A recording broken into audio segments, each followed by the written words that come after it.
All right, what's up, everybody? I'm Jim Sonis. I'm a junior here at Medill, former sports director of WNUR Sports. Here to introduce a guy who doesn't really need much introduction. He did his undergrad work in Michigan and then joined the good guys and came to Northwestern for his graduate work. After finishing out his grad degree here at Northwestern, he went on to the Denver Post, where he became an up-and-coming reporter as a beat reporter for the Denver Broncos. Since then, he has moved on to the NFL Network and followed by ESPN, where he currently resides. And at the Worldwide Leader, he has worked on NFL Live, Sports Center, NFL 32, Sunday NFL Countdown, Monday Night Countdown. If it has football in it, he has been in it. And he only has 2,226,000 more Twitter followers than I do. So everyone, give a warm welcome to Mr. Adam Schefter.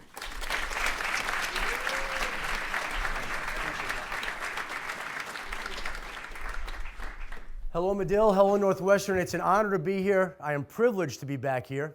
And as I was thinking about getting back here for what I believe is the first time since I attended school here at Medill, the thought dawned on me that this actually is one of the greatest regrets of my career to this day. And I think one of the greatest regrets of my career tells you about some of the things that you will need to try to do to get ahead in your line of work. I sat in the chair you're sitting in. I've had the thoughts and fears and concerns that you have. It took me 2 years to get a job. It's going to take so much to get that job. It's a job to find a job. How many times did people say that to me while I was in school? And it was true. It was dead on. And I go back to one of the greatest regrets that I have, and it's this. True story. Spent 2 years trying to find a job. Finally got an internship with the Seattle Post-Intelligencer, a paper that is now defunct. And by the way, the first few papers I worked for, the Ann Arbor News, Seattle Post-Intelligencer, Rocky Mountain News, all out of business. Separate story. Get an internship at the Seattle Post-Intelligencer. And they want me to start as soon as possible. This was in June of 1990. I was spending the last quarter of my year at Medill in Washington covering campaign finance reform. And so they said, we'd like you out in Seattle right away. So I made plans to get out there as soon as I could. And that was before everybody returned from Washington to get back to Evanston to go through graduation. So while all my friends from Washington, D.C. came back here to graduate, I went from Washington, D.C. to Seattle, Washington to start an internship. And my first assignment was to go to Seattle Mariners baseball game, and I remember walking into the locker room, and it was the first time that I had been in a Major League Baseball locker room, truly walked in there, and the first person I see, and at that point I must be 22 years old, was Ken Griffey Jr. And I looked at him and my jaw kind of dropped. I was not as experienced as you all are today because I'm blown away at the work that you students do for your newspapers and TV stations. There's no way that the quality of my work was that good. And I see Ken Griffey Jr. and I go up and I said, I'm Adam Schefter. And he said, I'm Gumby. I said, nice to meet you, Gumby. That was my first introduction in the Major League Baseball locker room, on my first assignment, on my internship for the Seattle Post-Intelligencer. And while I was on that first assignment, everybody was going back to graduation here. And they went through their ceremony here. I never graduated from Medill. Never graduated. Never got my diploma. And I brought that up to Mark before. I said, I still don't have my diploma because I never came to the actual ceremony. And I think back to the time that I spent at Michigan going through my graduation ceremony there, and it was one of the great days of my life. You spend 4 years working tirelessly to get to that point to where you can graduate and go on in life. And then you spend a full year here at Medill getting your master's in journalism before you can go on in life. And I didn't get to enjoy it. I didn't get to revel in it. I didn't get to bask in that for one day because I was so determined to get ahead in my respective profession and to move ahead, I didn't care about graduation. It didn't matter to me at the time. And I could say, standing up here today, it matters to me now. I wonder what that day would be like. You all are going to have that day. I don't know what that feels like. I'd love to know. I don't know. It is an example of, I believe, the sacrifices that you have to make in this profession throughout the entire time. I can't tell you, covering the NFL, how many times I worked on Thanksgiving, Christmas, New Year's Eve, New Year's Day, even back in college when I was stringing for the Ann Arbor News, while my friends were going to parties on the weekends, I was covering high school basketball games or high school football games. It never seemed to fail. And even here at Medill, on the side, I was a stringer for the Chicago Tribune, because to me, again, that was all I wanted to become, was a sports reporter. And anything that I could do to advance my career, to help it get to the next level, as those rejections were pouring in, I would do. So while my friends here were having their fun and going to parties, I can say that I rarely did that, because I was always busy covering an event. One time, true story, I went to a curling match here in Chicago somewhere, and I'd never been to a curling match. And the Chicago Tribune sent me there to get a story about the championship curling match that was taking place. And I walk in, and I'm watching these people do this funny motion, and they're doing this funny motion. I'm trying to figure this out for 45 minutes, and finally I walk over to somebody, and I say to them, "When does this begin?" And they said, "Begin? It's over." I said, "It's over? Who won?" "That guy over there." "Let me go talk to that guy."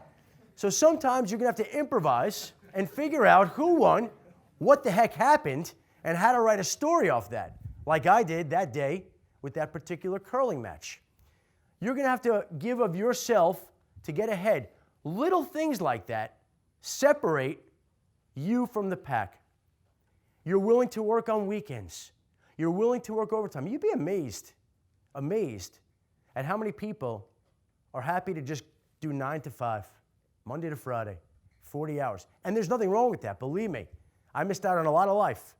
And if that's the life you want to lead, God bless you. You'll have a very balanced life, and you'll be a lot more balanced than I was throughout my entire early profession. But a more effective way to try to get ahead, to give yourself the best chance to get ahead, is to be somebody that any television station, radio station, newspaper, whatever it is,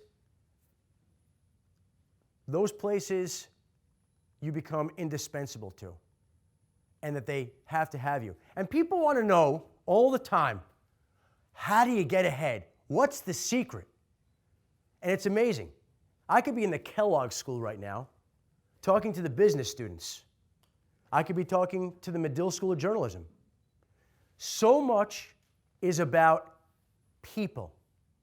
It's a people business.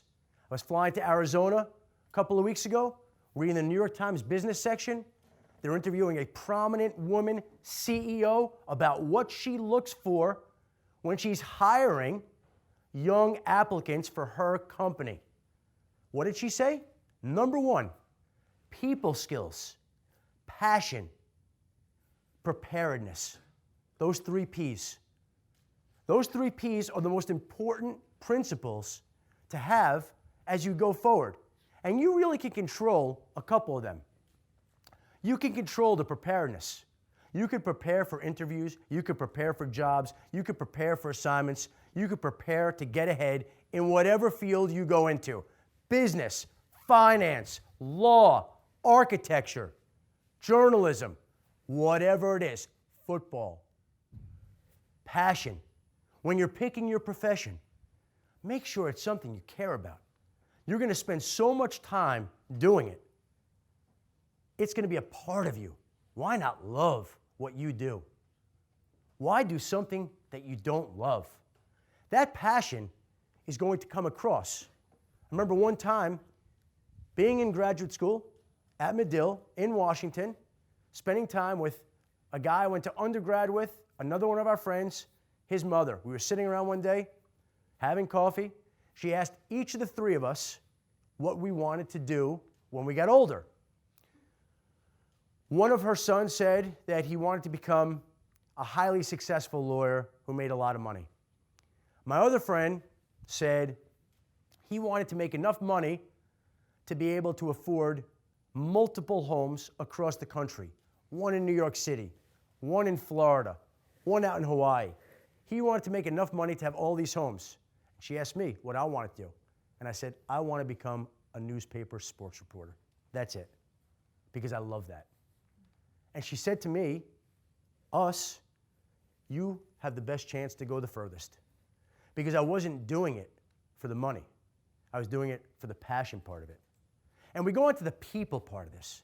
And this is the part that really gets to me. And the longer I do this, and the more people I speak to, the more it becomes obvious to me. It is all about how you treat people. Take a look around this room, your fellow students. They're going to go on to do some great things in life. And there will be a time when the person to your right or left is working for a company or in a position that will be able to help you. And that person may remember how you treated them back at the days in Evanston at Northwestern. And if you're the kind of person that goes above and beyond and does certain things, that makes a huge difference to people all the time. And it's not just treating the important people the right way. The New York Jets, when they would bring free agents to town, they would ask the taxi drivers how the prospective player treated them. They would ask the custodians in the hall how they treated them. And they found that the greatest success rate of the players succeeding in the NFL came from the people that treated all people, with respect and kindness. And there is a lot to be said for that. You may be the smartest person in this room. You may have the greatest news sense. You may be the smartest businessman. You may have the most money in your bank account. At some point, it's going to come back to how you treat people. Sat in the office this morning, had the pleasure of sitting with your head football coach, Pat Fitzgerald, and we were talking a little bit about X's and O's, and he said something to me, again, there it is. He goes, this is not a coaching business. This is a people business. This is how you treat people. Again, we come back to that. The new head coach of the Chicago Bears, Mark Trestman, friend of mine. Last year, he was coaching in Canada. He was interviewing to become the head coach of the Indianapolis Colts. He was a finalist for that job. He did not get the job. The job went to a man named Chuck Pagano, who some of you may or may not know. When Mark did not get that job, he sent me a handwritten thank you note for being able to bounce off some ideas to me, for me being there to listen to him. And I thought to myself, that's unbelievable that this guy would go to those lengths to thank me. But it spoke to the man that he is, and it speaks to how he treats people. And I believe, and we'll see if this proves right, it goes to how he's going to treat his players in Chicago with the Bears, and I believe that they'll respond to him, and we'll see soon enough. That's how it goes. It's a people business all the time. There'll be other things that come into play. Another thing that I would tell you to be aware of is overcoming rejection. I spoke to some students from the TV network here this afternoon, and I think you all know this, but maybe you don't, but the world is not waiting for you to come join their company, unfortunately. It's just not. People at ESPN, they're not saying, now, where are those applicants from Medill? Where are those applicants? I don't know how this company is going to go on if those applications don't start rolling in and we don't have people to hire. What are we going to do?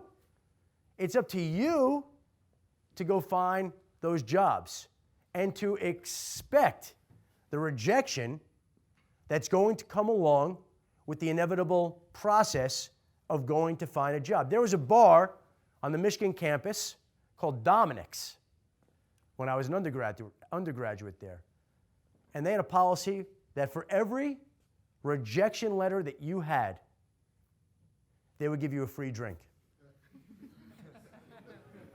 I tell people, and I do not make this up, I had so many rejection letters, I could have owned the bar. Forget about having drinks. I could have just walked in and said, give me the deed to the property. Here's hundreds of rejection letters. And it takes so long to overcome those rejections. And they will keep coming at you. And here's the beauty of it. And here's what I would love for you to remember as you're going through this process. Sometimes the best thing that could happen to you is for somebody to tell you no. You don't even realize it at the time. You've got no idea that that's the case. Let me take you through some examples. Remember getting out to Denver. Well, we're going to start before then. I get to the University of Michigan as a freshman, and I'm going to rush a fraternity. It's about 70, 80 guys going for 10, 11 spots. My freshman year, I do not get into the fraternity. I'm deemed not worthy enough to become a pledge. And they take 11, 12 people, and I don't get in. So I needed to do something because I've always been the kind of guy that had to stay busy. So I went down to the football office to see if they needed somebody to pick up jock straps and water bottles, do anything that they wanted. And they didn't. So I went to the basketball office and I said, do you need somebody to pick up water bottles and jock straps? And they didn't. And I said, woe is me. Didn't get into the fraternity, can't get a job with the football team, can't get a job with the basketball team. What do I do? Let me try the student newspaper. Let me give that a shot. Let me see if they need somebody to start writing sports. That might be kind of fun. And that truly is how I got to the Michigan Daily, the student newspaper on the Michigan campus. And I can tell you for a fact that had I gotten into the fraternity, had I gotten a job with the football team, had I gotten a job with the basketball team, I never would have gotten down to the student newspaper to start writing about sports. It wouldn't have happened. But because these people were kind enough to say no, which was devastating at the time, they started me out as a sports writer. And then when I got to Denver, I wanted to cover the baseball team that was coming to Colorado. The Colorado Rockies had just been born. Everybody in Denver was all excited. This was going to be great. I had been doing some general assignment work, some NFL work, some Broncos work, a little bit of reporting on the University of Colorado, my first couple of years. And now, a Major League Baseball team was coming. And Denver was going to be a Major League city. And I wanted to be a Major League Baseball reporter. And so I interviewed for the job. I prepared for the job. I showed the passion for that job. I tried to tell my boss how much it would mean to me and how effective I thought I could be in that job. And I didn't get the job. And I was crushed. And I was devastated again. And I was forced to stay on the Broncos and NFL beat. Had no choice but to cover football. And so I was stuck on football. Had to keep doing it. And so I kept covering football because they wouldn't let me do baseball. And by the way, I cannot even imagine becoming a baseball beat writer and traveling around the country and being gone 81 nights a year for 81 road games and going to spring training. That is no life to lead. Stayed on football, and I wanted to become a sports newspaper columnist. And the guy at the Denver Post, Woody Page, was doing more and more television work. He was phasing out of his columns, and he wanted to basically scale back the number of columns he would be writing. So I applied to become the sports columnist. I had done football for 15 years or whatever it was at that point in time. It had been enough. I wanted to try something else. And they were giving me a hard time about becoming a sports columnist, partly because it had worked out with me being a football beat writer.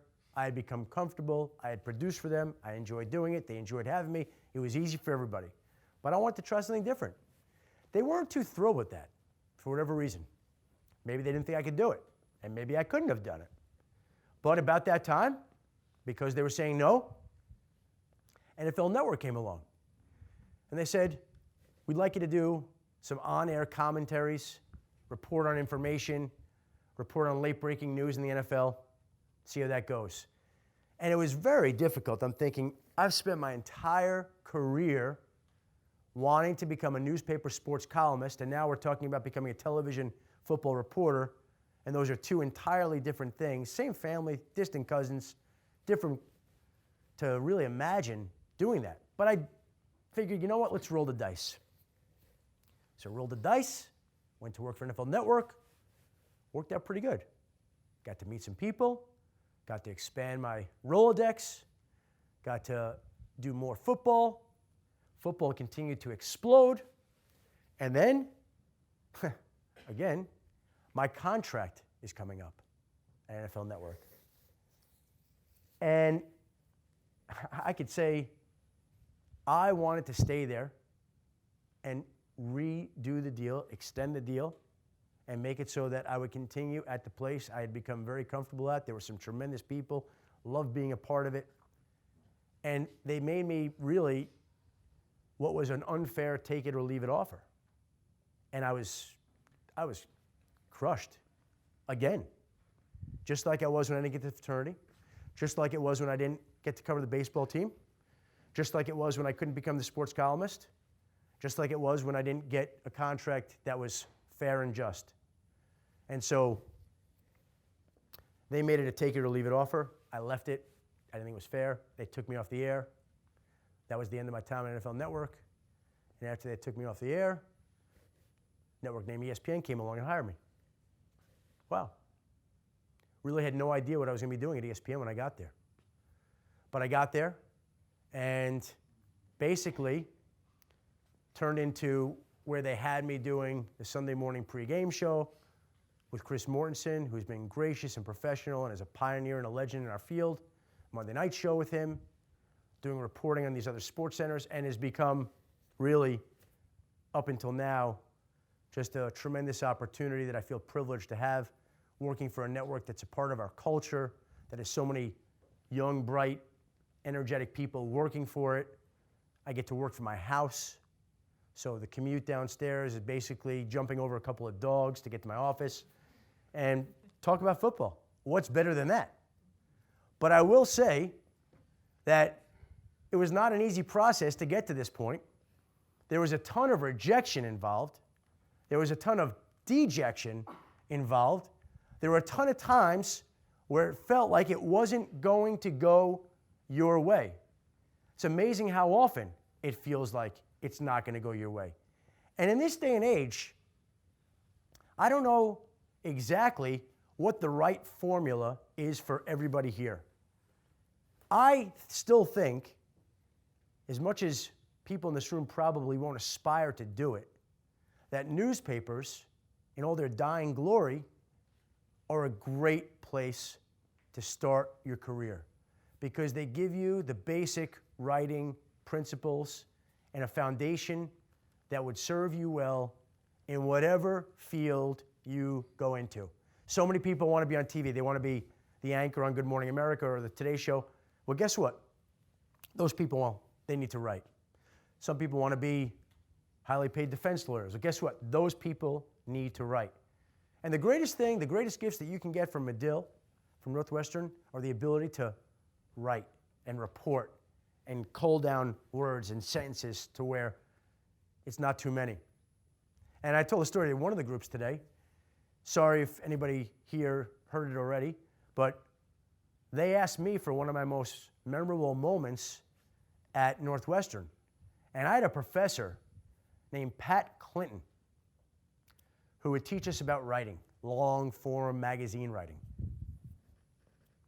And I handed in this paper that I put a lot of work into, felt pretty proud about it. And we go into the class, I could still see it. The desks were set up, it was like a U. And he pulls out my paper and he says, here we have Adam Schefter's paper. At the end of the term paper, whatever it was. I want to read you the beginning. And he reads the whole lead of the story to the class. And he says, this reminds me of that old story of a guy in a fish market that has a sign hanging outside a store that says, fresh fish sold here. 4 big words. And some guy walks up and through the market, and he goes up to the store and he says, sir, I bought your fish yesterday. Got to tell you, not very fresh. You might want to cross out the fresh. So he takes a marker and he crosses out the fresh. Another guy comes in, he says, sir, I'm an English teacher, okay?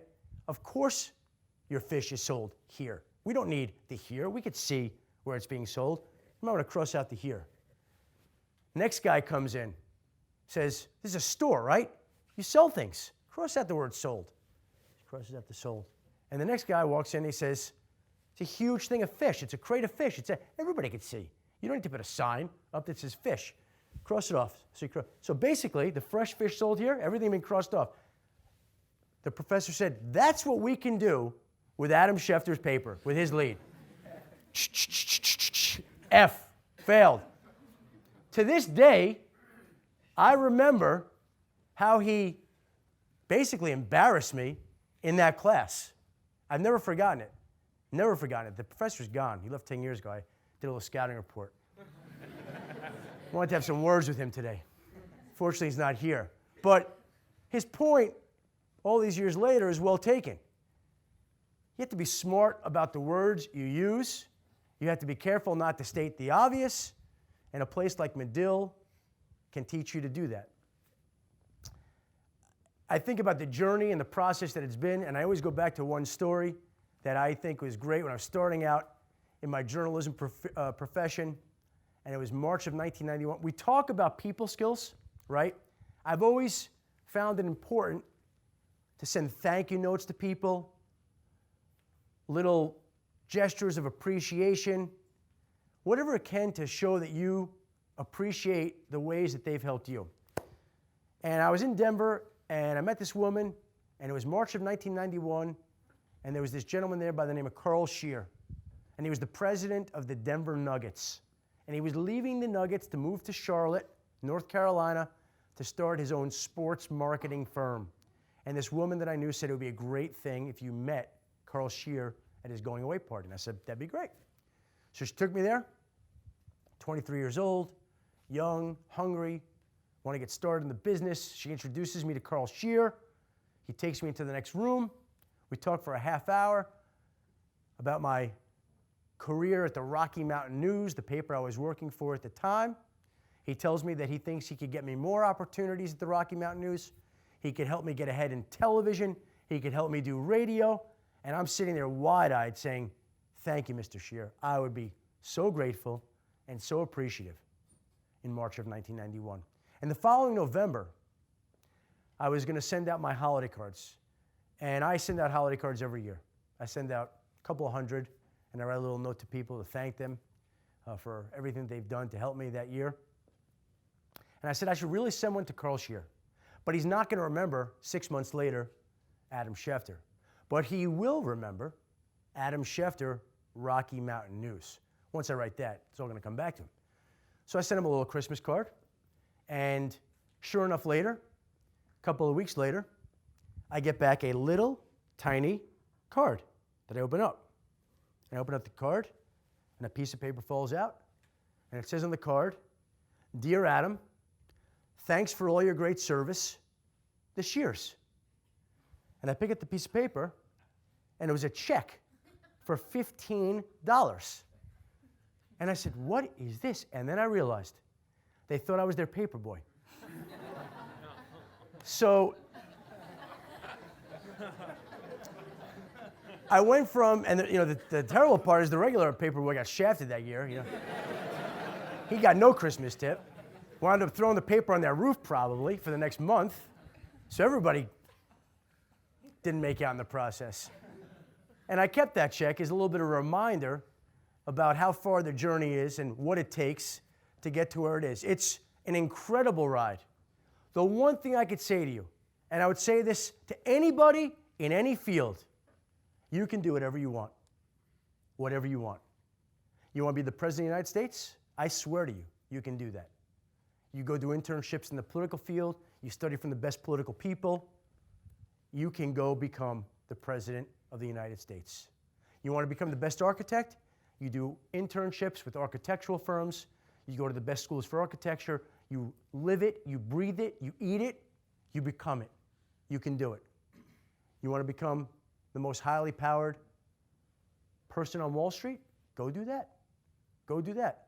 The people that I went to school with at Michigan, some of the things that they've done blows me away. My classmates, the classmates that I sat with, like you're sitting here with today. If I were in trouble and I wanted a job, I'd love to be able to call some of these people who I haven't spoken to in a long time. So it's probably a good idea to know your classmates, to stay in contact with your classmates, to treat your classmates with respect, to continue to grind away through the years, and to know that you can do anything that you want, no matter how often people tell you no. And when those doors close, and when people say no, no sale, no commission, no deal, no anything, so what? It's time for you to go make a different sale for a different commission with a different company somewhere else, because it'll get done. It almost always does. I'd like to open it up to your questions. There are so many things that we could cover that I think are interesting, so why don't you tell me what's on your minds, and we'll delve into those areas rather than me take up your time. You guys want to raise your hands? We've got a mic.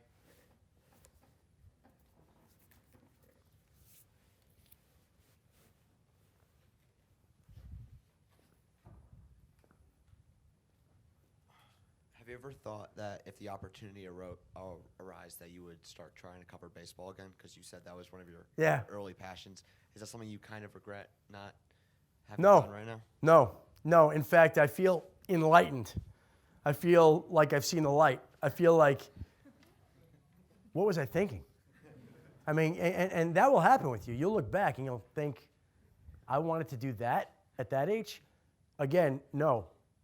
Now, I will also say that I go back to that football management jockstrap job that I didn't get at Michigan.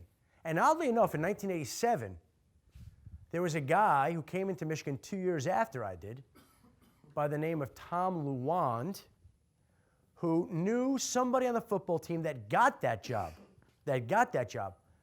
And he worked there, got to know all the coaches there, stayed in contact with the coaches there, led to a job with the Detroit Lions, to where now, today, he's 2 years younger than me, age 44, he's the president of the Detroit Lions. And I really believe that had I gotten that job as the jockstrap water bottle guy, and had I shown that passion and preparedness, I believe that I would have made my profession and my career in football. And it would have led somewhere and to something like that. I don't know that I would have been a president. Maybe I'd be a vice president. Maybe I'd be in scouting. Maybe I'd be in a front office somewhere. But I am convinced that you want to get in the door somewhere where you want to work. In an accounting firm, in a law firm, in a financial firm. You just want the chance. And once you get the chance, if it's something you care about, that will shine through, and that will enhance your chances not only of staying, but rising through the ranks to the job that eventually you want to get to.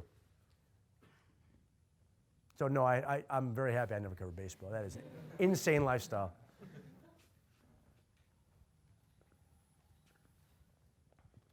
Hi. Hello. How do you cultivate relationships with players and other sources to the point where they're like contacting you when they have news?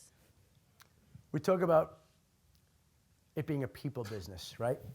I think the biggest thing and the best thing that you can do is show people that they can trust you. That is the most important thing by far. And by the way, don't mind me. I just want to make sure that something's going on here. Wow.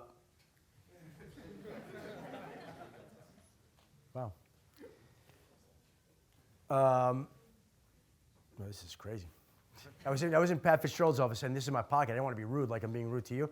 It was going nuts this morning, and I didn't want to be rude and get the phone, so I let it go, and I realized that I missed out on the story of the Patriots signing the Steelers' restricted free agent wide receiver Emmanuel Sanders to a one-year offer sheet for $2.5 million. Not a big deal. It is my job, so there are people asking me questions now. We'll get to that when we're done. But anyway, it's relationships. It's people sending you texts. They want to know that when they send you a text that you'll respond right back with the information that they're seeking, but they're going to have to wait right now for a little bit. There have been so many stories over the years where I knew things and people asked me to work with them. And a debate we had today where some people had questioned Michael Wilbon about his relationships with people and whether that would compromise his objectivity. I believe that relationships that are built through time, through trust, through experience, enhance the job that you do as a reporter, enable you to get information, and work to your advantage, not your disadvantage.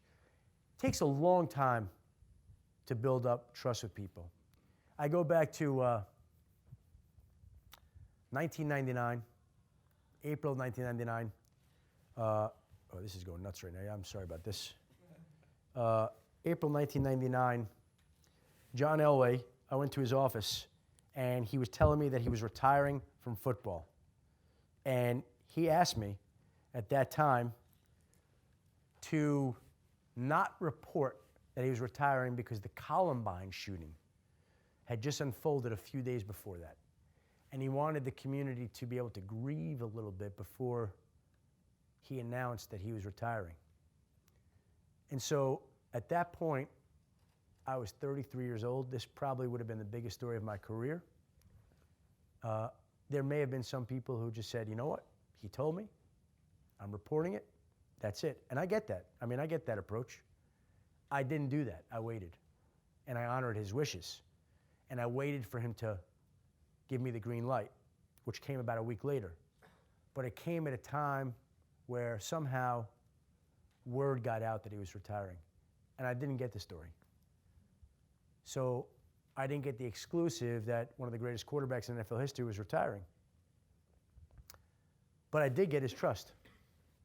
And it's all these years later, and John is still a friend of mine.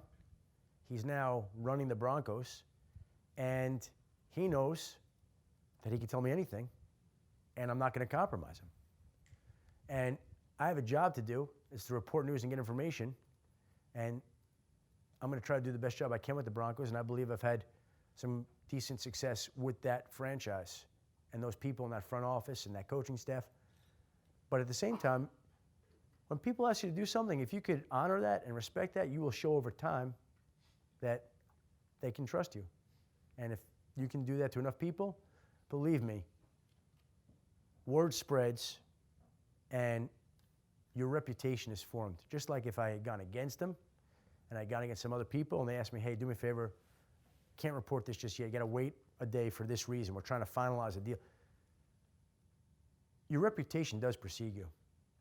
And your reputation is very, very valuable. Very valuable. And if you tarnish it and trash it, it takes an awfully long time, if ever, to build it back up again.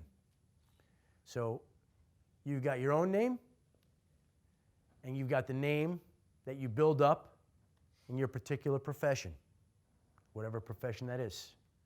And I would urge and recommend to everybody that they take great care with the name that you build up for yourself to make sure that that reputation is as impeccable as possible, because there's not anything that you could do to change the first part of your last name. That's going to follow you for the rest of your life. But the reputation that follows your last name also will follow you. And it's just as important to take great care with that.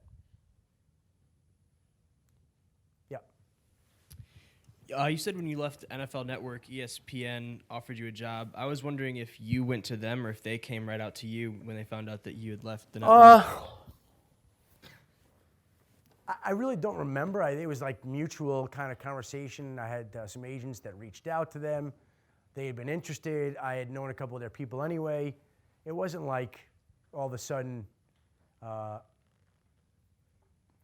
one side or another made a grand play. It was just something like, you know, a girl in a class, you guys are talking. Did she ask you out? Did you ask her out?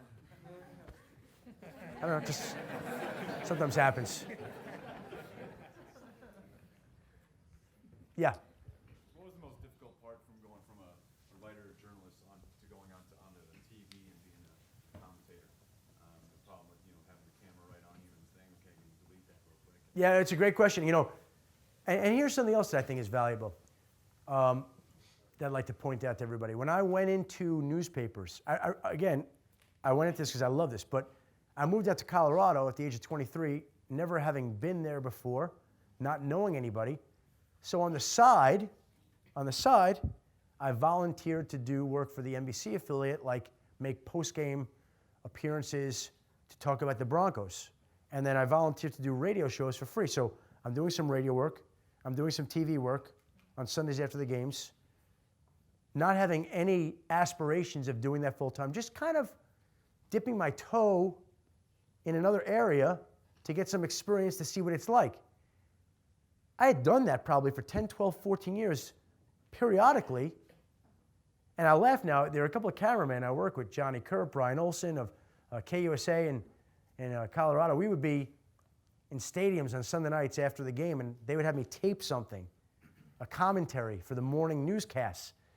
And as a writer, where you can erase everything and do erase things and make sure it's just the way you want, I'm on camera, and I'm looking at that camera, and I'm trying to get every word just perfect over the course of a minute, which good luck to Brian Williams doing that. Good luck to Scott Pelley doing that. Anybody would struggle, and yet I just thought I could do it. And let's do this again. Another take. We must have done 80, 90 takes this Sunday. I must have been the biggest pain to these guys. They must have hated working with me. But unbeknownst to me, I got this experience, just a little bit of experience, so that when NFL Network called, it was not completely foreign to me. And so I stepped in, and it was still a big adjustment. It was very different. Newspaper, that's a grind. I love that. That's like bringing your lunch pail to work every day, working around the clock, constantly just typing and reporting and transcribing and digging and thinking. And I come home from those jobs, those days, and my brain would be fried. I mean, it would, like I didn't want to talk. I couldn't talk. I was so tired because I'd work all day doing things. In TV, you work hard too, but it's a different kind of deal. You don't bring the lunch pail and the hard hat. That stays home. But it's a different kind of hard work. But that transition was facilitated by doing things that I never imagined doing. And so when you're doing a job in whatever field, try something else. You know what? Maybe you're working Monday through Friday as an accountant. And on the weekends, you're going to volunteer to work at some brokerage house.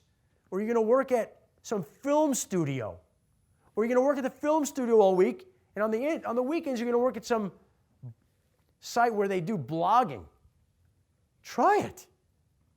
You have no idea what you're going to like. I wanted to be that baseball writer. But I tried these other things and it worked out. So give yourself every opportunity to move ahead. Yeah. Can you tell us about one of your favorite interviews that you've done? One of my favorite interviews, I don't do too many interviews. Yeah. I basically work out of my house. And my job has become very reclusive. I don't really come into contact with anybody. You might be the first human beings that I've seen in 3 years. I mean, I literally work in my house. So I actually really enjoy every now and then, if ESPN calls and say, hey, we want you to go interviews, it's like a welcome break. It's different. I once interviewed Condoleezza Rice for NFL Network about her interest in football. That was pretty neat to take pictures with her. My first interview at NFL Network, I got the job, and it was very funny. The Broncos were playing in Canton that weekend. I believe they were playing in Canton that weekend. And it was the weekend that John Elway and Barry Sanders were being inducted into the Pro Football Hall of Fame. And here's another thing that's where we're talking about it's important just to be there and be available for people. So I was supposed to start for NFL Network that following week, but I was there in Canton, Ohio to cover the game, my last assignment for the Denver Post.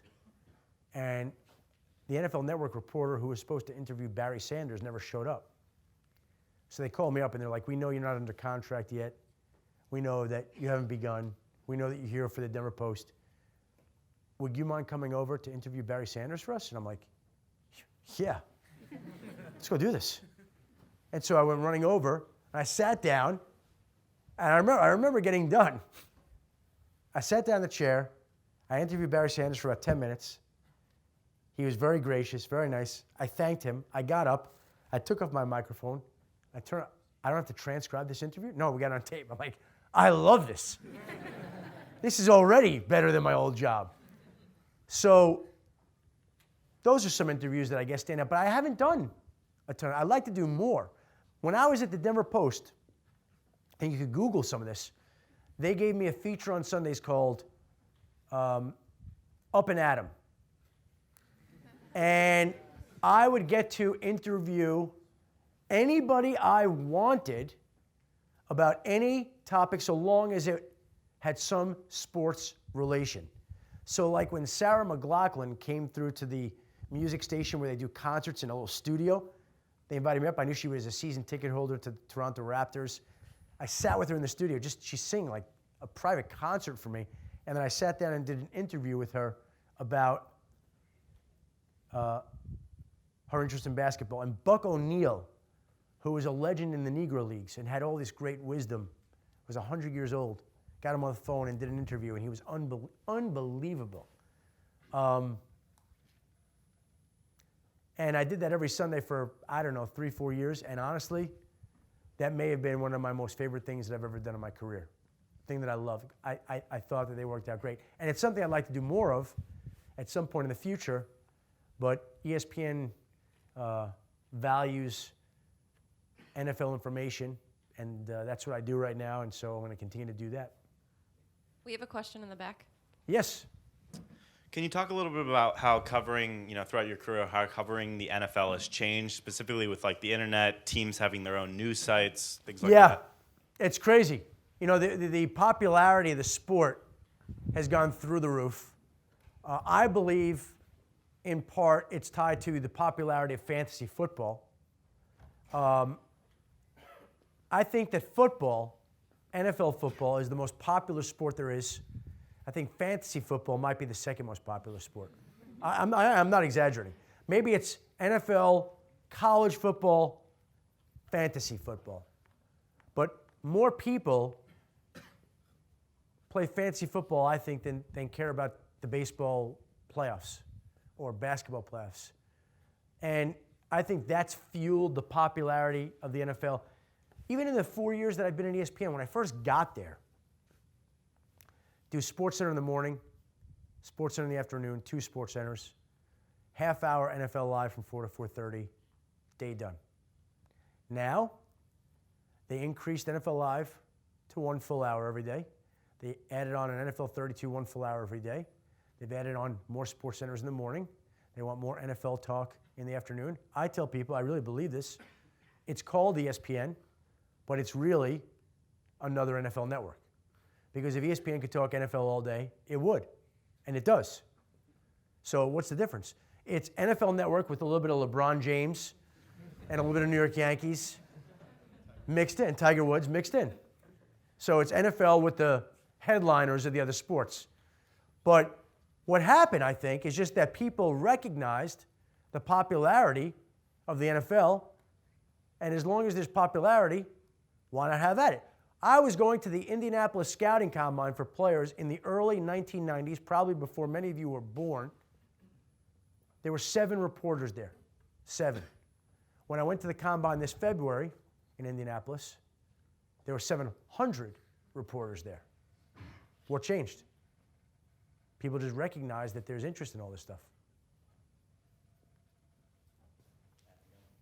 Yeah.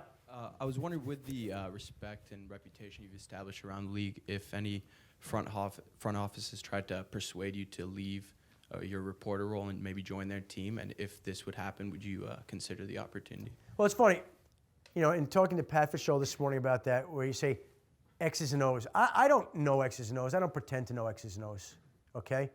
But there have been times I've come home from the combine and I've said to a coach or a GM, hey, spend some time with this player. I'm telling you, you got to take a look at this player, okay? I remember one time I got back and I told the coach, got back from the combine, it was like 1999. True story.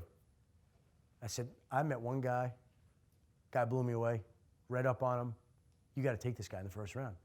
He's like, who's that? I said, this safety from Miami, Ed Reed. And the guy said to me, no joke, you can always find a safety. Okay, no problem. Good luck. I actually have had a couple of teams approach me at various points. I wouldn't be an X's and O's guy. I wouldn't pretend to be an X's and O's guy. But on communication issues, on dealing with agents, on dealing with issues within the team, dealing with some of the players. I've had 2 teams approach me about jobs. They've never gotten into serious conversations. Maybe one day, if and when the business burns me out, maybe I could work for a team in some type of role. At that point, it's possible, maybe, if there would be any interest at that point. We'll see. Again, it's about treating the people right and doing the right thing. And if you do that, I can work for football. I can work for a basketball team if I wanted. Yeah. Twitter. Such an important part of how stories are broken. Oh. How do you balance the speed of getting the message out with discretion and what you talked about earlier? One of the biggest challenges of the job. I mean, it's brutal because there's more emphasis on who has a story for, and I think it's absurd. I mean, I just wish people just did their jobs, and you're asked to be faster, but you can't compromise accuracy. And it used to be when I was in the newspaper field, literally, and this happened, stories would change 7, 8 times a day. Like you get called at 3, hey, this guy may be traded here. Wait, hold on. You may call, no, it looks like he may go there. Oh, wait, oh, it's off. Now it's on. Now, if you're documenting that on Twitter, you would be mocked and criticized. But things change. And I said this to another group. I said, okay, how many times have you planned to go to one party only to turn out to go to another party? You changed your mind. Things happened, right? Well, guess what? Things happen in sports. Player was going to sign with this team. Change his mind. So if you're reporting that on Twitter, I try to be very careful on the words I use. Not the Ravens will sign former Raiders linebacker Rolando McClain. Rolando McClain plans to sign with the Baltimore Ravens because maybe later Rolando McClain is going to change his mind. Plans changed. Well, ESPN said, well, can you be a little stronger? Can you say no? That's what it is. So it's very difficult. I told a story to somebody the other day. Shortly after the Broncos won their second Super Bowl, they had a Pro Bowl defensive tackle, Trevor Pryce. Team showed up for the first day of training camp. He wasn't there. It's a Friday night team meeting. Never forget it. 7 o'clock. Meeting breaks up at 8 o'clock. I get a call about 8:01, 8:02. Somebody says, hey, just want to give you a heads up. Trevor Pryce didn't come. Not here. Contract holdout. Really? Let me make some calls. Confirm it. Write it. File it to the newspaper about 10 that night. Shows up on people's doorsteps the next morning at 6 a.m. on the newspaper. Whoa, Trevor Pryce never came to camp. Stories in the newspaper for 24 hours till the next news cycle begins. 3, 4 years ago, Friday night, Atlanta Falcons reporting to training camp. 6 o'clock meeting, team meeting. 6:01, I get a text. Roddy White's not there. Contract holdout. 6:02, it's on Twitter. 6:03, it's everywhere on Twitter. 6:04, it's on the internets. 6:05, it's absurd. We're on to the next story. Like 3 minutes. Bam. The news cycle is on steroids. The news cycle is juiced. It's crazy. And it never leaves you. It's brutal. Adam, we got one question. Yeah. You said you've always been interested in being a sports reporter. Have you yourself had a background in sports? Like, have you ever played football or? No, I love that people. You never played football. What do you know? I know I never played football, but I've been in locker rooms for 16 years. I've talked to players and coaches. It's actually now I've covered the NFL since 1990. So, no, I never played. Played other sports. Would I have a little bit more of an understanding of certain issues had I played? Maybe some on-field issues, yeah. But I don't, and I didn't. And I don't feel it has compromised me or hurt me in any way. Yeah. So now, a lot of the times you see like former NFL players or former any sport player getting into the business. How do you think that's affecting it? Well, there's so much programming. I mean, there's such a great opportunity for everybody here if that's what they choose to do. CBS is starting a network, Fox is starting a network, NBC is starting a network, ESPN is doing more and more programming. You want to become a production assistant, go on air, reporter, there are opportunities. Players, there aren't enough players to do it. You can't just stop playing and go on TV.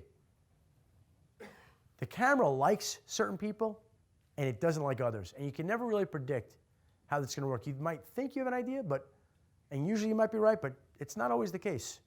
So the network's always looking for more and more people that would shine under the lights. So if there are more players who can do it, they take more players. There's a role for that, but there's a role for other things as well. Yes? So I know we had talked earlier about Twitter. Yeah. Like during the fantasy football season especially, I get your tweets like machine gun fire. And so I was just wondering, since Twitter is like often such a personal thing, how much of your Twitter is like overshadowed by your job, or if they give you just like free reign to tweet whatever you want? You know, my job is to file as much football information to ESPN as possible. And so, you know, I'm filing the information to ESPN, and then I'm putting it on my Twitter timeline. You know, when I file it to the news desk and I call and I could legitimately say, and I haven't even put it on Twitter yet. You know, I could do that. You know, that's what you do. I guess Twitter is part of it. It's become, for better or worse, and I don't necessarily love it, it's become like a journalistic scorecard. It's ridiculous, but it is. You know, people keep track of it. To me, I wish people just did their job and that's it. But it's not like that, unfortunately. And you follow the information and you put it on Twitter. Yeah. So how do you not become a slave to Hang on. So yeah. So what do you do to not become a slave to Twitter now that, you know, you're married, you have a family? Because earlier in your career you said that it was tough for you to strike a balance. Yeah. You know, how have you grown in that? Because Twitter, I would imagine, has just exponentially increased that problem if there are people who struggle with that. Before I answer, how come you're one of the only students in a suit and tie? You look good. Like, what's that about? Thanks. Yeah, it was a career fair. Ah, okay, that explains it. Oh, okay, yeah, we got a few suit and ties. Very distinguished look. It's not that Twitter overtakes your life. The job overtakes your life. And that's a challenge. It's difficult. I try to do my best when we're out to dinner to not look at my phone, you know, as a family. I try to just leave it alone at certain times. I try. Usually do pretty well, not always. It's hard, not easy. It's the world that we live in, the NFL world that we live in. If you're 2-3 minutes late, you're late. And people love to point that out on Twitter, which is also another crazy thing. Hey, where are you? Yeah, well, I was eating my cheeseburger. Am I allowed to do that? I was going to the bathroom. Can I do that? Like, holy cow. You know, people, you know, the journalistic police that are out there, it's crazy how that happens. But in anything that you do, if you're committed to it, it's going to take up a huge portion of your life. It just is. To do the job the right way, it's a sacrifice. It goes back to the sacrifices that we were talking about. And yes, what I do is a bit more visible publicly, but there are lawyers and doctors who also, and policemen and firemen who are on call all the time too. And their job doesn't leave them either. Just mine's a little bit more visible, and it involves football. That's the only difference. Yeah. I know you have your mailbag and you go on radio shows sometimes, but is it difficult moving away from, wanting to be a columnist and give your opinion to move to just the straight facts all the time? No, I kind of like that actually, because the one thing I've noticed on Twitter is that, opinions, boy, the second you put out something that's even one-sided, people just, it's unbelievable. I've retweeted something like, hey, let's raise money for this little person, this little boy who's got cancer or cancer driving. Somebody writes, screw you, what about, research for cerebral palsy? Like, okay, wow. And that's not even an opinion. The moment you put the shade of opinion, I get all these people, stick to football. Like, oh, I didn't realize I'm not allowed to say what I want. That I live in a communist Twitter world. It's crazy. There are a lot of Twitter tough guys out there. And you know what? I just prefer to just stay in my lane. That's what I've learned. Just stay in my lane, right? Emmanuel Sanders signed an offer sheet. The Steelers have until Sunday night to match. The deal is worth $2.5 million. You want opinion? Go watch PTI. Yeah. So, in recent years, vernacular surrounding football coverage seems like it's changed a little bit. We talk more about not just defensive ends, but 7 techniques and wide 9 schemes, 9 routes, and all these things that I don't remember hearing from ESPN or NFL Network even 5 years ago. Well, that's because really NFL Network got started in 2004, so it's really 9 years old. Sirius Satellite Radio has a lot of that technical talk. When you have all this added programming, you got to do something, so you want to educate some people. You have a lot of these former players who are giving us tutorials on how things work. So it's just, with the more coverage, becomes more vernacular and more of an education, I think. Do you find that you kind of grow in that more from and learn more about that yourself as you get more and more, you just build up more of a career and resume? I try to read as much as I can. I'm on the phone with people. I'm texting people. I'm listening to Sirius. I just try to basically soak up as much football as I can. So I don't even know what I learn. But, I was sitting there with your coach this morning, and I was talking to another group, one of the groups that I've spoke to today, and I'm spewing out these facts he told me about your football team that I didn't know anything about. So you just kind of surround yourself in this, and you learn more about it. Like in anything you do, you want to immerse yourself in it.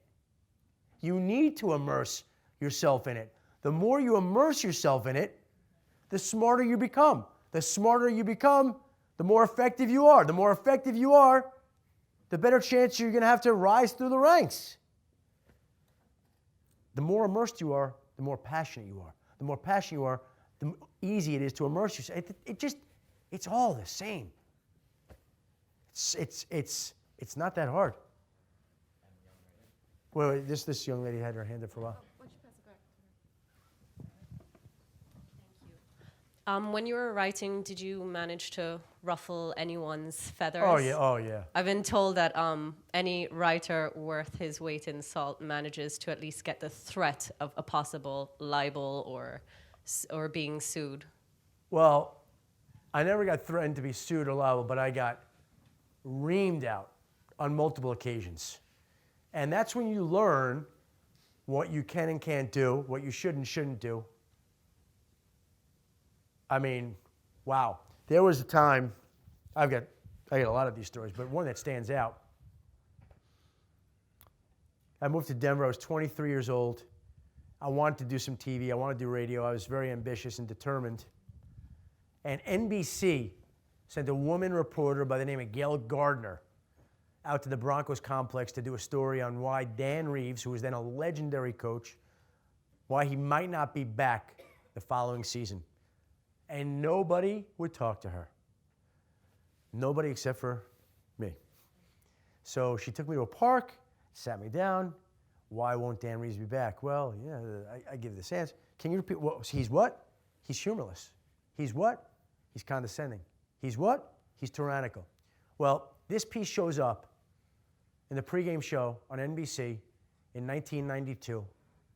And here's this young Cub-faced reporter who really is kind of new to Denver, basically calling Dan Reeves. There were 5 different adjectives I used, 5. I remember humorless, tyrannical, condescending. I remember those 3. There were 2 others. His family was furious. They're irate at me. The whole organization, the Broncos organization, was furious. People wanted to come physically hurt me.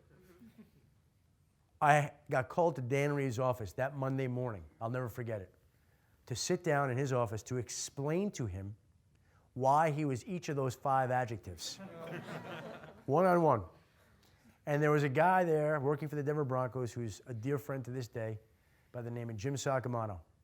And he went around the building telling everybody, he said, guys, okay, we got this little puppy here.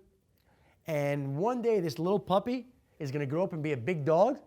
But right now, this little puppy made a mess everywhere. We got to clean up after the little puppy. So that was difficult. And that was difficult. I've gotten reamed out plenty. But the great part about it is, again, from covering a beat for 16 years, you get to see what you should and shouldn't be doing, and how to treat people and how to not to treat people, and what works and what doesn't work. So, yeah. You didn't ask enough questions today? Was Dan Reeves gone last year? Yes, he was fired. Yeah. So Northwestern's playing Michigan. Yeah. I think week 8 or 9. Obviously, you have to stay unbiased, but can you give like an early season prediction there? I really don't know enough about. I know from speaking to Coach Fitzgerald today that he's very optimistic on this team, that it's gonna be a top 20 team. Got the quarterback, so as long as you got the quarterback, you got a chance. You know, Michigan's always gonna be good. So the game's here, right? Yeah. We'll see what happens. How have your Northwestern connections impacted your career? Like, are you and Wilbon particularly close? Very little. I mean, I'm just being honest. You know, I don't think people cared about or paid any attention to me until I got to ESPN. Michael Wilbon was always very nice and very cordial, but I don't even know that he knew. You know, I was just a nobody newspaper reporter. You know, I don't think he was aware that I was one of these alumni from Medill or anything like that. And, you know, there's a long list of them. I'll tell you this. If somebody, you know, I have a little bit more of an emotional attachment to Michigan, having spent 4 years there. Just like anybody who would spend 4 years here would do. When you go back and you speak to students here or at Michigan, there's a certain, you want to reach out, you want to be, like, they have me here all day today talking, I'm like all talked out. I've been talking since, 9 this morning? Nonstop.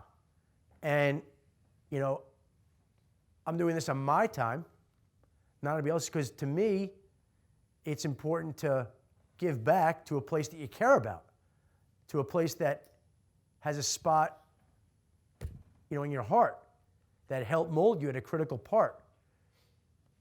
But I can't say that somebody was nicer to me because I went to Northwestern. I know that, you know, I'm here because I went to Northwestern. I'm happy to speak to people, particularly students who went to Northwestern because I went to Northwestern.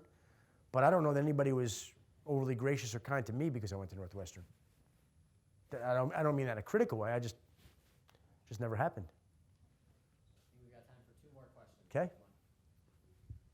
So we've seen ESPN shift towards more Debate culture in the past few years. In some spots, you know, let me say this before you even ask the question. All I'll say is, you've got all these channels, you got all these shows.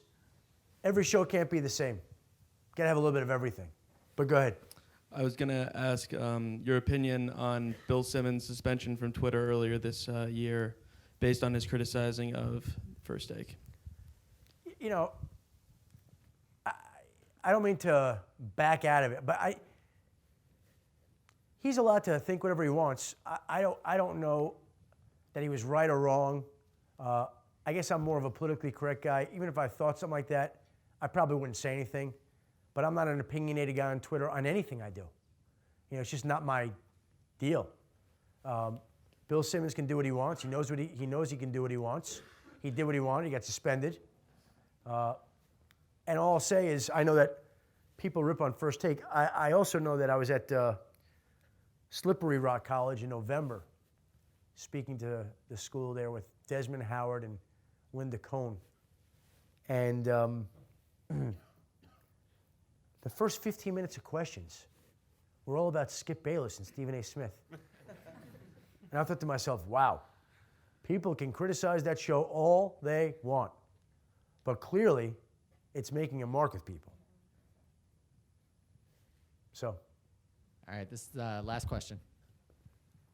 Hi, I'm a columnist from the Daily, and I get a lot of disparaging comments from anonymous readers. Oh, it's unbelievable, right? Welcome to my world. It's pretty bad. So how do you deal with that anonymous criticism in your work, or face-to-face? Do you get much face-to-face criticism, too? No, just mainly just people online with a first name. Yeah. It's funny, I don't encounter too many people in public here who say some of the things that they do to you on Twitter. I think it's pretty easy to kind of be Mr. Tough Guy Twitter. Another thing to actually do it in person. I'm glad nobody does it in person because I wouldn't want any confrontations or anything like that. You try to do the best you can to block it out. I don't think you could be a human being and not be offended to some extent. I mean, the things that I get about my height, I'm 5'8". Wow, am I that short? I didn't realize. My religion, I'm Jewish. Great. My age, I'm 46. So what? I mean, it's just, it's unbelievable. I basically just block the person if they say something offensive. I used to, when I first got started, I used to write, I'd send them a direct message and I'd say, thank you for having followed me. And I blocked them. And then I said, what am I even wasting my time? I just, boom. If there's a question and they're obnoxious and offensive, block. That's it. I just think it's part of the territory. I don't like it. I think it reflects, unfortunately, a certain lack of civility in our society today. I think there's a certain meanness in people. I think that they love to take shots at people. I think they like to see people fail. I think they revel in being obnoxious. And maybe that's one reason that I've shied away from opinion and don't really ever criticize anybody, because who am I to criticize somebody? I'll give you a great example. Okay? I did a Q&A with the Milwaukee Journal-Sentinel this week. And during the course of that Q&A, I mentioned that I never go on vacation, which is true. My wife and I have 2 children. We've got 5 dogs. She refuses to put them in a kennel. She doesn't like to leave them alone. And most important, she doesn't like to fly. And why doesn't she not like to fly? She's a 9/11 widow, which was not mentioned. So Deadspin takes that and starts having fun with the fact that I don't ever vacation. And I think they took it out of context. I don't vacation, ever. And I don't because of some extenuating, tragic circumstances. I wish I vacationed. I wish we vacationed. But due to the life that she's led and we have, we don't vacation.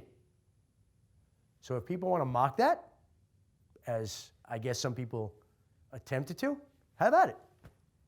You don't know what's going on in people's lives. So people can be mean, but I don't know what good that does. That's just not me. It's just not me. Sometimes you don't know. And I don't mean to be old-fashioned or simple about it.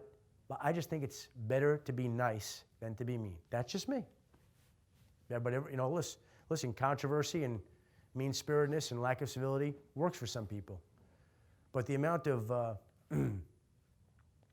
negativity on Twitter is astounding and disturbing. All right, you guys, that's all the time we have. How about a big round of applause for Adam?